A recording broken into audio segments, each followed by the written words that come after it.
সুপ্রিয় শিক্ষার্থীরা, আসসালামু আলাইকুম। জিকুস টিউটোরিয়ালের পক্ষ থেকে আজকে আমাদের অর্থাৎ নবম দশম শ্রেণীর অনুশীলনী 3.1-এর আলোচনা। তো আলোচনায় থাকবে আমাদের মূলত বীজগণিতীয় সূত্রগুলা। তো বীজগণিতীয় সূত্রগুলা আমরা আজকে আলোচনা করব।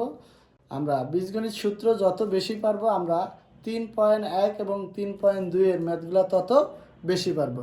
তো ইতিপূর্বে আমরা ক্লাস 7, 8 এই দুইটা ক্লাসে আমরা বীজগণিত সূত্র সম্পর্কে কিন্তু জানছি। তো আমরা ম্যাথ করাই তোলে আমাদের সূত্রর যেহেতু প্রয়োজন, তো আমরা আজকে যে সূত্র সম্পর্কেও আমরা জানবো।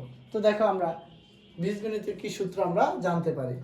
তো শুরুতে আমরা এই সূত্রটার সাথে সবাই সুপরিচিত যে a plus B whole square equal a square plus 2ab plus B square. এটার সাথে আমরা সবাই পরিচিত। আর একটা সূত্র আছে a minus B whole square equal a square minus 2ab plus B square. আবার লিখতে পারি a square minus B square equal আমরা লিখতে পারি a square minus B square. এটা হলো একবার প্লাস অর্থাৎ a plus B into a minus B. আরেকটা সূত্র আছে a square plus B square equal a plus B whole square, a plus B whole square plus 2ab। আরেকটা সূত্র a square plus B square equal a minus B whole square plus 2ab। আরেকটা সূত্র আমরা লিখি যে a plus B whole square equal a minus B whole square plus 4ab। a plus অর্থাৎ a minus B whole square equal a plus B whole square minus 4ab। দেখো আমরা যদি লিখি যে 2 into a square plus B square equal এটার সময় আমরা একটা সূত্র লিখতে পারি a plus B whole square plus a minus B whole square. তো আরেকটা সূত্র আমরা লিখি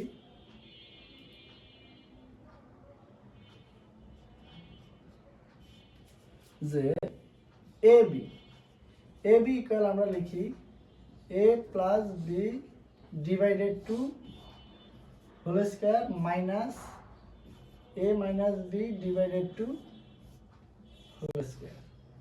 আর একটা সূত্র আমরা লিখি যে 4ab ইকুয়াল লিখতে পারি a plus B whole square minus a minus B whole square. তো দেখো আমরা বেসিক্যালি এদিকে 10টা সূত্র লিখছি। আমরা বেসিক্যালি এদিকে কিন্তু 10টা সূত্র লিখছি। এই 10টা সূত্র যদি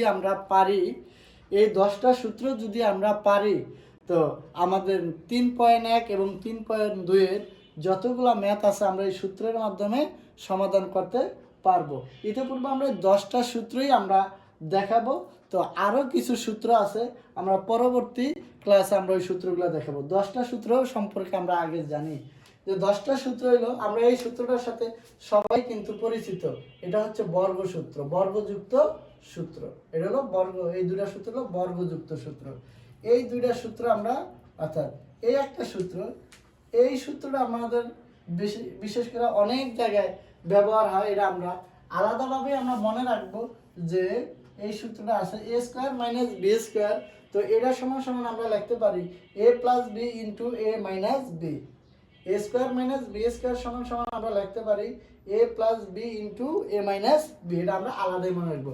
আর একটা সূত্র দেখো, আমাদের এই দুইটা সূত্র আছে। দেখো এই দুইটা সূত্র আমরা মান নির্ণয়ের ক্ষেত্রে, অঙ্কের মান নির্ণয়ের ক্ষেত্রে আমরা এই সূত্রটা মূলত আমরা ব্যবহার করি। এই সূত্র দুইটা হলো মান নির্ণয়ের ক্ষেত্রে।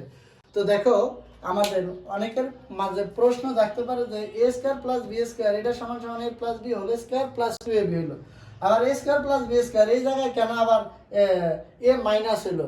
দেখো যখন আমাদের ম্যাথে অর্থাৎ কোশ্চেনের ভিতরে প্লাসের মান দেওয়া থাকবে তখন আমরা এই যে এটা প্লাস লিখবো, আর যখন আমাদের কোশ্চেনের ভিতরে মাইনাস দেওয়া থাকবে তখন এই সূত্রটা আমরা ইউজ করব। দেখো এই জায়গায় আমরা যেহেতু প্লাস লিখছি, আমাদের এদিকে একটা মিস্টেক হয়েছে, সেটা আমরা লিখবো minus a plus B whole square minus 2ab। যদি ভিতরে প্লাস থাকে বাইরে মাইনাস, আর ভিতরে মাইনাস থাকলে বাইরে প্লাস। তো দেখো আমি বলছি দুইটাই একই, বাট এটা হইছে প্লাস, এটা হইছে মাইনাস। কেন হইলো? এই দুইটা হওয়ার একটা কারণ হচ্ছে আমরা কোশ্চেনের ভিতরে অর্থাৎ ম্যাথে যদি প্লাসের মান দেওয়া থাকে তখন আমরা এই সূত্রটা ইউজ করব, আর যদি মাইনাসের মান দেওয়া থাকে তখন কিন্তু আমরা এই মাইনাস দিয়ে এই সূত্রটা ইউজ করব। এই দুইটা হচ্ছে মান নির্ণয়ের সূত্র, আর এই দুইটা সূত্র হচ্ছে আমার অনুসিদ্ধান্তের সূত্র। এই দুইটা সূত্র অনুসিদ্ধান্তর ম্যাথগুলো করতে আমার লাগে। অনুসিদ্ধান্তর ম্যাথগুলো আমার করতে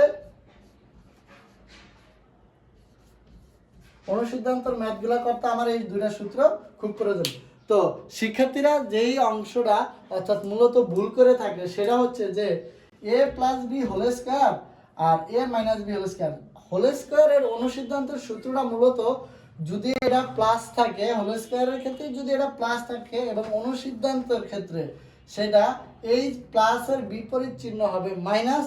এবং আমরা আসলে ভুল করি যে জায়গাটা যে এদিকে 4 বসাবো নাকি 2 বসাবো, আমাদের কোশ্চেনটা এই জায়গায় বেশি থাকে যে এই জায়গায় আমরা 4 বসাবো না 2 বসাবো, বা কোথায় 4 বসাবো কোথায় 2 বসাবো।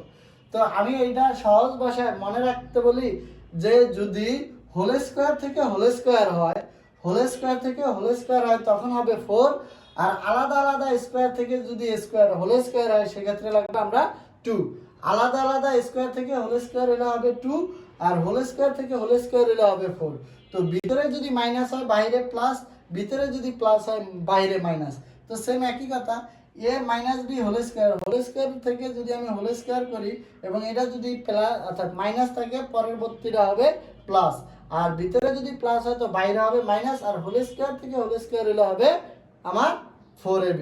অর্থাৎ 4ab কখন হবে? যদি হোল স্কয়ার থেকে হোল স্কয়ার হয় তাহলে হবে 4ab, আর আলাদা আলাদা স্কয়ার থেকে হোল স্কয়ার হলে হবে 2ab।